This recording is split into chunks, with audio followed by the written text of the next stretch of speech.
The next functionality is multiple logging modes, real time.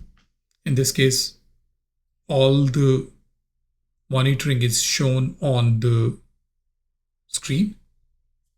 High volume in memory, where the in-memory buffer is used for capturing. It's used in a circular way. Multiple files, where once the first file is full, the second file is created, and when the second is full, the third is created, and so on. But be very cautious because it could end up consuming the lot of disk space. And the circular one, in this case, the file is written from the beginning. Once the file fills up, it starts overwriting from the beginning. Now let's look into how we can configure these logging modes. We can find these logging modes using the command start and the log mode.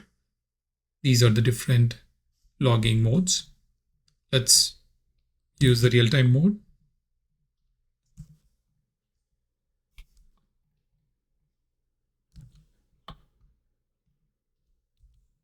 Here we will be seeing all the monitored, captured packets as well as the events in real time on the screen. So let me initiate some traffic.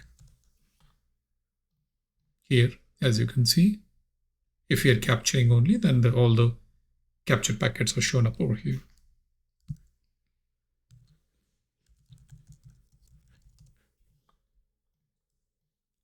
To use the in-memory mode, we run it with the parameter ---- log mode memory, and you can see the output over here.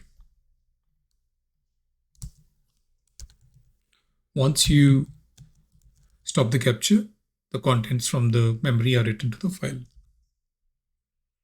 Same thing with multiple file mode, that we are able to create multiple files. Once the first file fills, second one, and so on. The logging mode is multiple files. And the final one is the circular file.